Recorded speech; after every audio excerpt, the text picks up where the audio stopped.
This is Clumber Park in what would have been part of Sherwood Forest, and it's now in an area known as the Dukeries.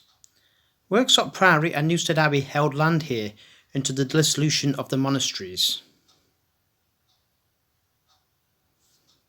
The estate became the property of John Holes, 4th Earl of Clare, who married Margaret Cavendish, the daughter of Henry Cavendish, 2nd Duke of Newcastle upon Tyne.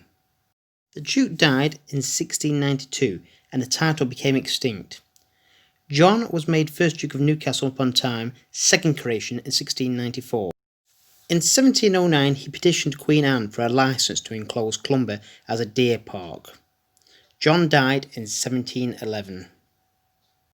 His nephew Thomas Pelham inherited Clumber on condition that he add the name Holes to his own to become Thomas Pelham Holes.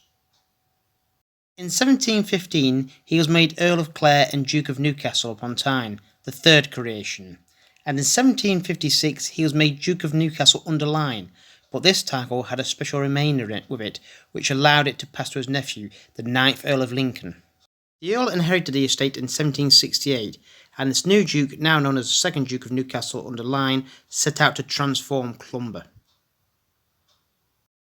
In actual fact, he had actually started transforming Clumber before this, before he was made Duke, but he went on to build a new house designed by Stephen Wright, along with the grounds and the lake.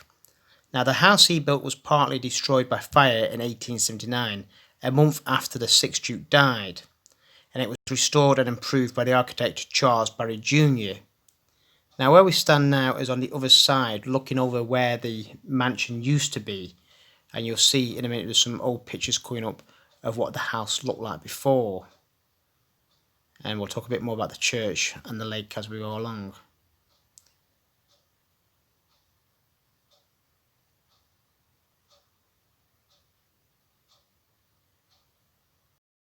So you can see here how close the house actually was to the lake.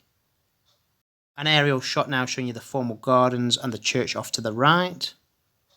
And another shot of the back with the gardens in front. And just one more final one, probably roughly from where I am actually stood today filming this. After the death of the 7th Duke, Clumber fell into decline and the house was closed, and it was eventually demolished in 1938. The estate found use in the war, which we will talk about later, and it has been in the care of the National Trust since 1946. Now this is the mansion site walking around now, so you can see the outline of what's left. On a hot day you can sometimes see the lines where the rest of the rooms were. This is Clumber's Drayton Bridge, designed by Stephen Wright and built in 1770. Now it has just recently been restored. A couple of years ago a car just kept driving into it just to break it on purpose, but now it is looking fantastic again.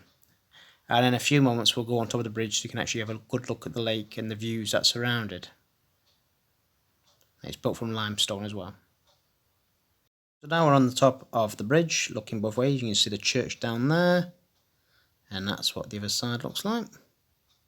So we're a bit further along now, past the mansion site, which is over there, more or less level with the church now, which we'll talk about later on. A little temple here, which I believe is designed by John Simpson. Again, you can see the church over there. So we've moved on a little bit further now. So we're now at the top of the lake. There runs the river down there. That's the village of Hardwick. And there's the lake, which is 87 acres and created in 1774.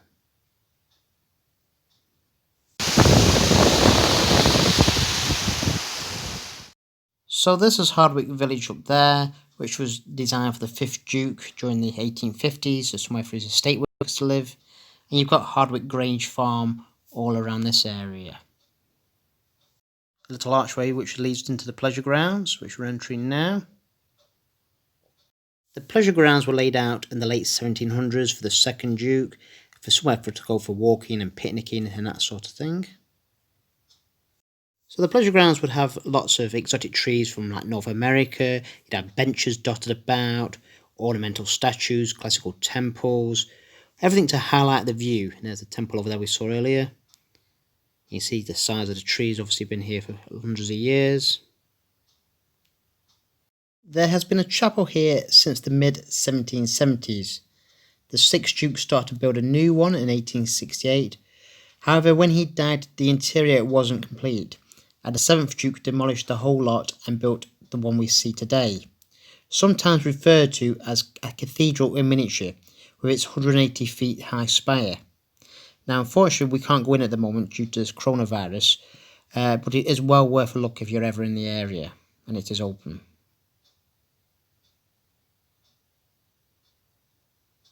So this strange looking feature is meant to look like a gun battery. It would have had model guns on it with cannonballs. There would have been boats on the lake. One was known as the Lincoln, which also had cannons on it. I assume for some sort of mock battle, just a bit of fun.